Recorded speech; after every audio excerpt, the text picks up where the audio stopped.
Excuse me, Mrs. Adelson? How you doing? Just want to give you this.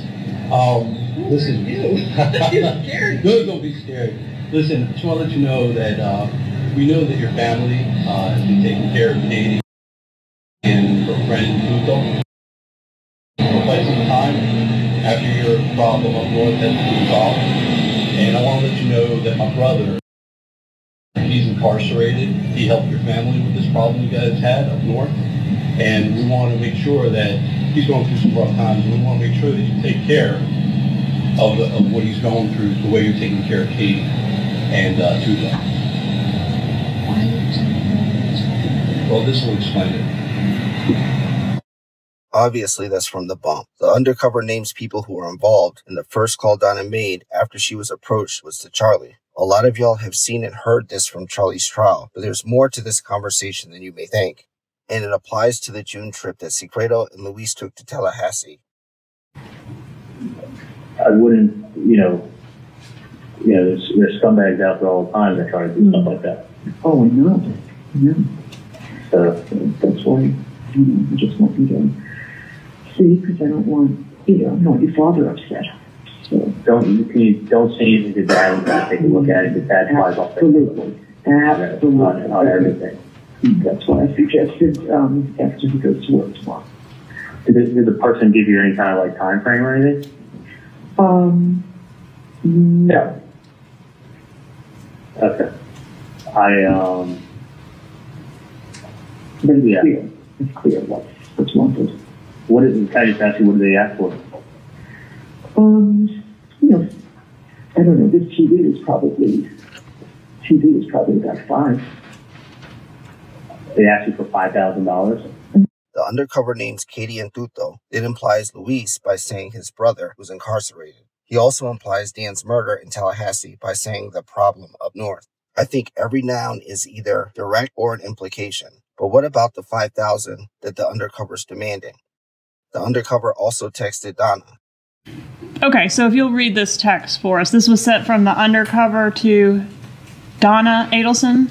Yes, ma'am. Okay, go ahead. So you don't take me serious. You think I'm playing. You have some puta call me to see if I'm for real. If you think what Katie, baby daddy did for you can't come back, you're fucking crazy. I want the money now or I'm going after the 100K. I could only imagine how they reacted to that. You got a guy in Miami who's claiming to be Luis's brother. He's tall, but Luis is short. He says puta, which is Mexican slang for whore, and Luis is Puerto Rican. So does he mean he's his actual brother or a fellow gang member? He said he's going for the 100K, which was the cost of the hit, but it's also the amount of the reward. Every noun implies something. The 100K implies something. The $5,000 has to be an implication to something and someone relevant to this case. From March to July. Well, like you said, the trip before, right? The June. Yep, that's the June trip. I was never aware. Sigfredo's always goes out of town, or whatever business he has to do, or whatever. He never told me where he was going. Okay. I didn't know anything about the whole Tallahassee or whatever. He never mentioned that. Kept that away from me. Okay. Any information. So, but he did say he was going out of town. He did, but at some point with that, that's what. Yeah. So Sigfredo didn't have any money, obviously. So he'd be like, "Well, I need some money so I can go out of town."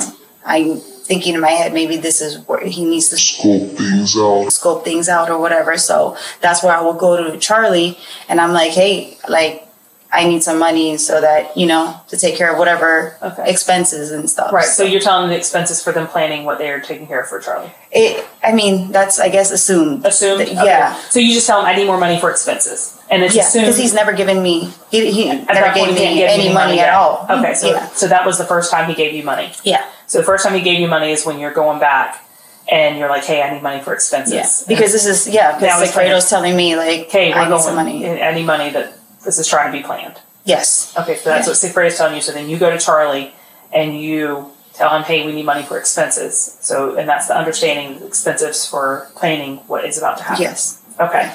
How soon before he left for out of town did that happen? For what, when he In would give me the first one, you said when he went to See, I don't know time. I mean, I don't know when he did leave. Obviously, now I know, like the June and July trip. But at the time, you didn't know. Yeah, like he just asked me for money. I wanted Charlie, got the money, and then gave it to him. I don't know when he went or how soon he went after I handed him that money. Okay. Do you know how much money it was you got from Charlie? Like a couple $100. It has to be, like less than probably 5. So Sigfredo asked Katie for money for expenses, to which she then asked Charlie, who then gave her less than $500 to give to Sigfredo. Sigfredo can't scope out anything without knowing both Dan Markel and Wendy's schedule. Wendy would have to tell Charlie, who would then tell Katie, who would tell Sigfredo. Sigfredo would have to confirm with Katie, who would already have the money to give to Sigfredo for expenses. Accepting the money would be the confirmation. Katie and Charlie knew that Sigfredo would have to scope things out, but didn't know when because Katie had to ask Charlie for money. Dan Markel's info was in a sealed envelope. The money to pay for the hit was in a sealed package, but less than $500 wasn't. What Katie just described was actually a test to see if Katie was taking some, if not all of the money that was designated for Sigfredo, which begs the question, how would Sigfredo know Wendi and Dan Markel's schedule? And how would he know to even ask for money for expenses? What sounds better, scope things out for less than $500 or $5,000 as a deposit to scope things out? Or scope things out with less than $500 and take $5,000 from someone else? And also know how much Katie was stealing from you. Less than $500 wouldn't cover expenses. $5,000 is a deposit.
That much money to scope things out.